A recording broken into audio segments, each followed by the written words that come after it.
तो दोस्तों, आज हम नए विचारों के साथ लेके आए हैं Robert Kiyosaki rich dad poor dad book, जो हमें नए विचारों के साथ बिजनेस करने की सोच देते हैं। तो चालू करते हैं रिच डैड पुअर डैड का अध्याय 1। Rich dad poor dad. Robert Kiyosaki के अनुसार मेरे दो डैडी थे, एक अमीर और दूसरे गरीबा। एक बहुत पढ़े लिखे थे और समझदार थे। वे PhD थे और उन्होंने अपने 4 साल के अंडर ग्रेजुएट कार्य को 2 साल से भी कम समय में कर लिया था। इसके बाद वे आगे पढ़ने के लिए Stanford university, university of Chicago तथा नॉर्थवेस्टर्न यूनिवर्सिटी गए और यह सब उन्होंने पूरी तरह से स्कॉलरशिप के सहारे ही किया। मेरे दूसरे डैडी 8वीं से आगे नहीं पढ़े थे। दोनों ही अपने करियर में सफल थे। दोनों ने जिंदगी भर कड़ी मेहनत की थी। दोनों ने ही काफी पैसा कमाया था, परंतु उनमें से एक पूरी जिंदगी पैसे के लिए परेशान होता रहा। दूसरा हवाई के सबसे अमीर व्यक्तियों में से एक बन गया। एक के मरने पर उसके परिवार, चर्च और जरूरतमंदों को करोड़ों डॉलर की दौलत मिली। दूसरा अपने पीछे कर्ज छोड़कर मरा। मेरे दोनों डैडी इरादे के पक्के, चमत्कारी और प्रभावशाली थे। दोनों ने मुझे सलाह दी, परंतु उनकी सलाह एक सी नहीं थी। दोनों ही शिक्षा पर बहुत जोर देते थे, परंतु उनके द्वारा सुझाए गए पढ़ाई के विषय अलग अलग थे। अगर मेरे पास केवल एक ही डैडी होते तो मैं या तो उनकी सलाह मान लेता या फिर उसे ठुकरा देता। उनकी सलाह देने वाले दो थे, इसलिए मेरे पास दो विरोधाभासी विचार होते थे, एक अमीर आदमी का और दूसरा गरीब आदमी का। किसी भी एक विचार को सीधे सीधे मान लेने या न मानने के बजाय मैं उनकी सलाहों पर काफी सोचा करता था, उनकी तुलना करता था और फिर खुद के लिए फैसला किया करता था। समस्या ये थी कि अमीर डैडी अभी अमीर नहीं थे और गरीब डैडी अभी गरीब नहीं थे। दोनों ही अपने करियर शुरू कर रहे थे और दोनों ही दौलत तथा परिवार के लिए मेहनत कर रहे थे, परंतु पैसे के बारे में दोनों के विचार और नजरिए एकदम अलग थे। उदाहरण के तौर पर एक डैडी कहते थे, पैसे का मोह ही सभी बुराइयों की जड़ है, जबकि दूसरे डैडी कहा करते थे, पैसे की कमी ही सभी बुराइयों की जड़ है। जब मैं छोटा था तो मुझे दोनों डैडियों की अलग अलग सलाहों से दिक्कत होती थी। एक अच्छा बच्चा होने के नाते मैं दोनों की बातें सुनना चाहता था। परेशानी ये थी कि दोनों एक सी बातें नहीं कहते थे। उनके विचारों में जमीन आसमान का फर्क था, खासकर पैसे के मामले में। मैं काफी लंबे समय तक ये सोचा करता कि उनमें से किसने क्या कहा, क्यों कहा और उसका परिणाम क्या होगा। मेरा बहुत सा समय सोच विचार में ही गुजर जाता था। मैं खुद से बार बार इस तरह के सवाल पूछा करता, उन्होंने ऐसा क्यों कहा, और फिर दूसरे डैडी की कही हुई बातों के बारे में भी इसी तरह के सवाल पूछता। काश मैं ये बोल सकता, हाँ वे बिल्कुल सही हैं, मैं उनकी बातों से पूरी तरह सहमत हूँ, या ये कहकर मैं सीधे उनकी बात ठुकरा सकता, बुढ़े को यह नहीं पता कि वह क्या कह रहा है। चूंकि दोनों ही मुझे प्यारे थे, इसलिए मुझे खुद के लिए सोचने पर मजबूर होना पड़ा। इस तरह सोचना मेरी आदत बन गई, जो आगे चलकर मेरे लिए बहुत फायदेमंद साबित हुई। अगर मैं एक तरह से ही सोच पाता तो यह मेरे लिए इतना फायदेमंद नहीं होता। धन दौलत का विषय स्कूल में नहीं बल्कि घर पर पढ़ाया जाता है। शायद इसीलिए अमीर लोग और ज्यादा अमीर होते जाते हैं, जबकि गरीब और ज्यादा गरीब होते जाते हैं और मध्य वर्ग कर्ज में डूबा रहता है। हम में से ज्यादातर लोग पैसे के बारे में अपने माता पिता से सीखते हैं। कोई गरीब पिता अपने बच्चे को पैसे के बारे में क्या सिखा सकता है? वो सिर्फ इतना ही कह सकता है, स्कूल जाओ और मेहनत से पढ़ो।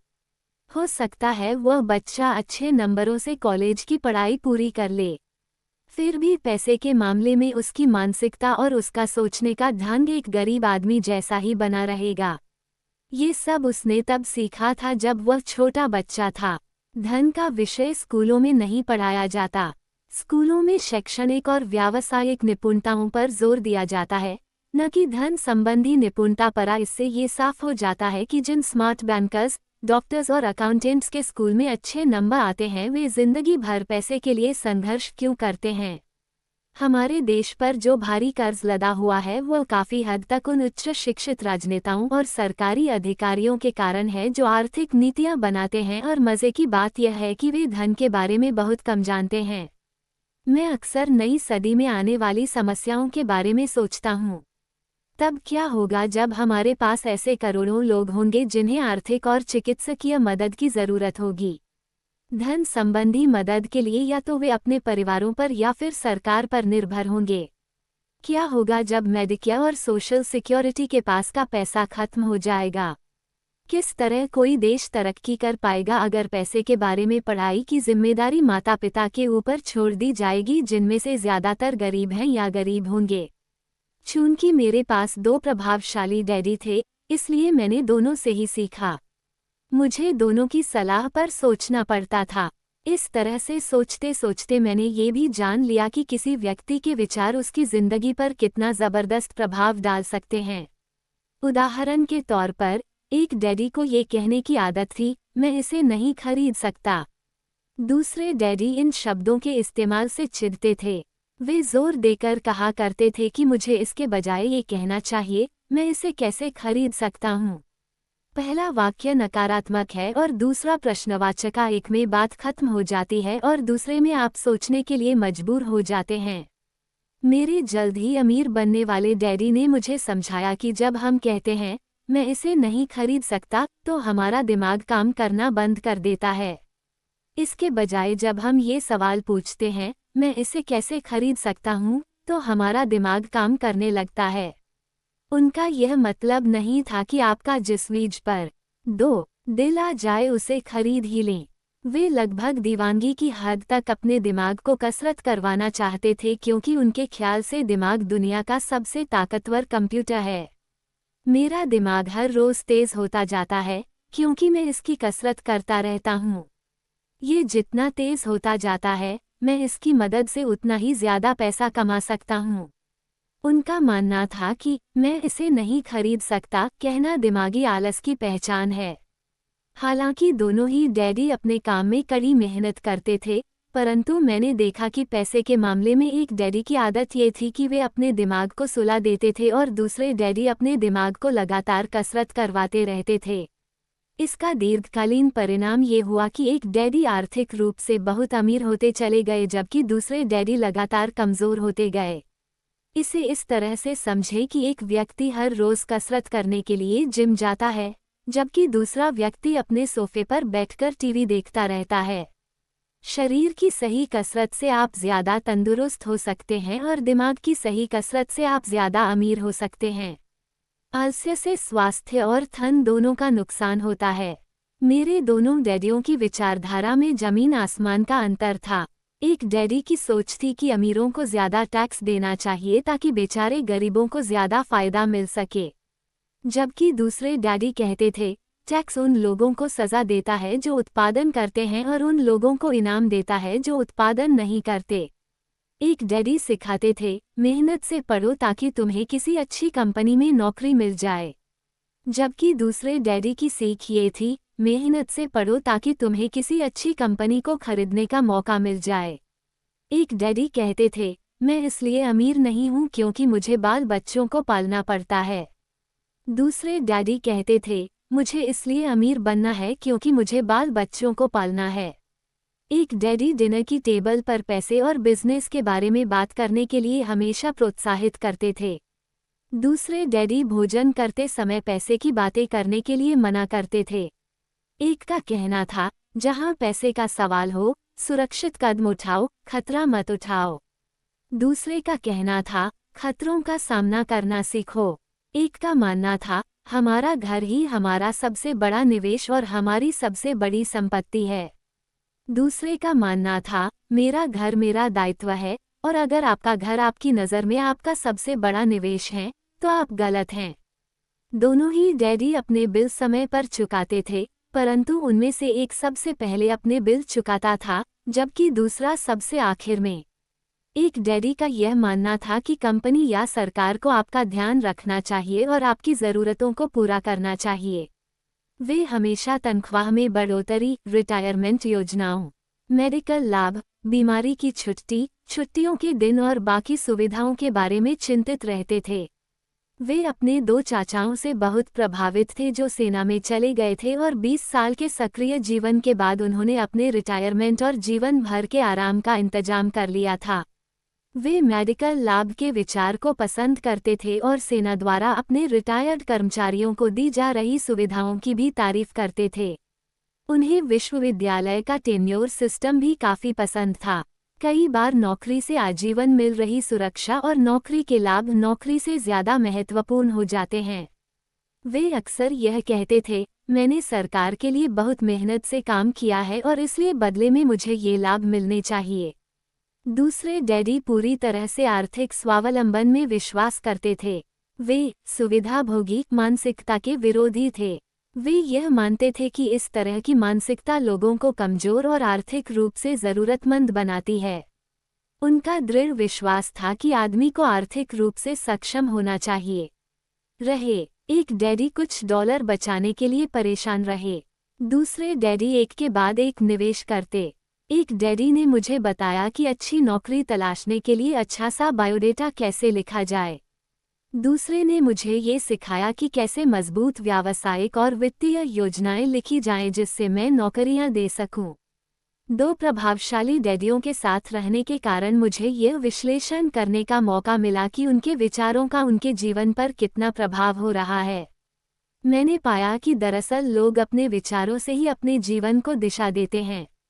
उदाहरण के तौर पर, मेरे गरीब डैडी हमेशा कहा करते थे, मैं कभी अमीर नहीं बन पाऊंगा। और उनकी यह भविष्यवाणी सही साबित हुई। दूसरी तरफ, मेरे अमीर डैडी हमेशा खुद को अमीर समझते थे। वे इस तरह की बातें करते थे, मैं अमीर हूं और अमीर लोग ऐसा नहीं करते। एक बड़े आर्थिक झटके के बाद जब वे दिवालियेपन की कगार पर थे, तब भी वे खुद को अमीर आदमी ही कहते रहे। वे अपने समर्थन में ये कहते थे, गरीब होने और पैसा न होने में फर्क होता है। पैसा पास में न होना अस्थायी होता है, जबकि गरीबी स्थायी है। मेरे गरीब डैडी यह भी कहते थे, मेरी पैसे में कोई रुचि नहीं है, या पैसा महत्वपूर्ण नहीं है। मेरे अमीर डैडी हमेशा कहते थे, पैसे में बहुत ताकत है। हो सकता है हमारे विचारों की ताकत को कभी भी मापा न जा सके या फिर उन्हें पूरी तरह से समझा न जा सके। फिर भी बचपन में ही मैं ये समझ गया था कि हमें अपने विचारों पर ध्यान देना चाहिए और अपनी अभिव्यक्ति पर भी। मैंने देखा कि मेरे गरीब डैडी इसलिए गरीब नहीं थे क्योंकि वे कम कमाते थे, बल्कि इसलिए गरीब थे क्योंकि उनके विचार और काम गरीबों की तरह थे। 2 डैडी होने के कारण बचपन से ही मैं इस बारे में बहुत सावधान हो चला था कि मैं किस तरह की विचारधारा अपनाऊं। मैं किसकी बात माने, अपने अमीर डैडी की या अपने गरीब डैडी की। हालांकि दोनों ही शिक्षा और ज्ञान को बहुत महत्वपूर्ण मानते थे, परंतु क्या सीखा जाए इस बारे में दोनों की राय अलग अलग थी। एक चाहते थे कि मैं पढ़ाई में कड़ी मेहनत करूं, डिग्री लूं और पैसे कमाने के लिए अच्छी सी नौकरी ढूंढ लूं। वे चाहते थे कि मैं एक पेशेवर अधिकारी, वकील या अकाउंटेंट बन जाऊं या MBA कर लूं। दूसरे डैडी मुझे प्रोत्साहित करते थे कि मैं अमीर बनने का रहस्य सीख लूं, ये समझा लूं कि पैसा किस तरह काम करता है और यह जान लूं कि इससे अपने लिए कैसे काम लिया जाता है। मैं पैसे के लिए काम नहीं करता। इन शब्दों को वे बार बार दोहराया करते थे, पैसा मेरे लिए काम करता है। 9 वर्ष की उम्र में मैंने यह फैसला किया कि पैसे के बारे में मैं अपने अमीर डैडी की बात सुनूंगा और उनसे सीखूंगा। यह फैसला करने का मतलब था अपने गरीब डैडी की बातों पर ध्यान न देना। हालांकि उनके पास कॉलेज की बहुत सी डिग्रियां थीं जो मेरे अमीर डैडी के पास नहीं थीं। रॉबर्ट फ्रॉस्ट का सबक। रॉबर्ट फ्रॉस्ट मेरे पसंदीदा कवि हैं। हालांकि मुझे उनकी बहुत सी कविताएं पसंद हैं, परंतु हर रोड नॉट टेकन मुझे सबसे ज्यादा पसंद है। मैं इसकी शिक्षा का इस्तेमाल हर रोज करता हूँ।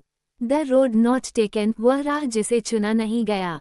पीले जंगल में 2 राहें बढ़ती थीं और अफसोस कि मुझे एक को चुनना था, और मैं अकेला पथिक खड़ा रहा, देर तक ये देखते हुए कि यह राह कहाँ तक जाती है झुरमुटों में मुड़ने के पहले।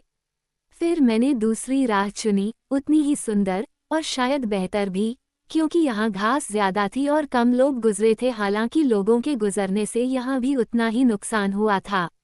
और दोनों ही उस सुबह बराबर थी, पतियों पर काले कदम नहीं थे। और मैंने पहली को अगले दिन के लिए रखा, पर यह जानते हुए कि किस तरह रास्ते निकलते हैं, मुझे शक था कि मैं कभी लौ दूंगा। मैं आह भरकर यह कहूँगा, आज से सदियों बाद शायद एक जंगल में दो राहें बढ़ती थीं, और मैंने कम चली हुई राह को चुना, और इसी बात से सारा फर्क पड़ा। Robert Frost 1916। और इसी बात से सारा फर्क पड़ा। बहुत समय गुजर चुका है, पर मैं अब भी अक्सर रॉबर्ट फ्रॉस्ट की कविता पर चिंतन करता रहता हूँ। पैसे के बारे में अपने पढ़े लिखे डैडी की सलाह और नज़रिए को न सुनने का मेरा फैसला दुखद था, परंतु यह एक ऐसा फैसला था जिसने मेरी जिंदगी की दिशा तय कर दी। एक बार मैंने यह फैसला कर लिया कि मुझे किसकी बात सुननी है, तो उसके बाद मेरी गूगल गो धन संबंधी शिक्षा शुरू हो गई। मेरे अमीर डैडी ने मुझे 30 साल से भी ज्यादा समय तक सिखाया, तब तक जब तक कि मेरी उम्र 39 साल नहीं हो गई। और इसके बाद उन्होंने सिखाना बंद कर दिया। उन्होंने ये देख लिया था कि मैं वह सब समझ चुका हूँ जो वे मेरी मोटी बुद्धि में भरने की कोशिश कर रहे थे। पैसा एक तरह की ताकत है, परंतु इससे भी बड़ी ताकत है वित्तीय शिक्षा। पैसा तो आता और जाता रहता है, परंतु अगर आप ये जानते हैं कि पैसा किस तरह से काम करता है, तो आप ज्यादा ताकतवर हो जाते हैं और आप दौलत कमाना शुरू कर सकते हैं। केवल सकारात्मक चिंतन से ही समस्या हल नहीं हो सकती, क्योंकि ज्यादातर लोग स्कूल में पढ़ते हैं और वहाँ वे कभी यह नहीं सीख पाते कि पैसा किस तरह से काम करता है, इसलिए वे पैसे के लिए काम करने में अपनी सारी जिंदगी बर्बाद कर देते हैं। मेरी शिक्षा जब शुरू हुई थी तब मैं केवल 9 साल का था, और इसी कारण मेरे अमीर डैडी ने मुझे जो पाठ पढ़ाए थे वे बहुत आसान थे। और सारी बातों को छोड़कर विचार किया जाए तो उन्होंने मुझे 30 सालों तक कुल 6 महत्वपूर्ण पाठ पढ़ाए। ये पुस्तक उन्हीं 6 पाठों के बारे में है, और इसे भी उतना ही आसान बनाने की कोशिश की गई है जितना कि मेरे अमीर डैडी ने इन्हें मेरे लिए आसान बनाया था। ये पाठ आपके लिए जवाब की तरह नहीं लिखे गए हैं, बल्कि मार्गदर्शक की तरह लिखे गए हैं। ऐसे मार्गदर्शक जो ज्यादा अमीर बनने में आपकी और आपके बच्चों की मदद करेंगे, चाहे बदलती हुई इस अनिश्चित दुनिया में कुछ भी होता रहे। तो दोस्तों, आज का हमारा यह अध्याय यहाँ समाप्त होता है। ऐसे ही अगले अध्याय के लिए हमारे चैनल को सब्सक्राइब जरूर कीजिए। तो मिलते हैं अगले अध्याय में एक नई सोच के साथ।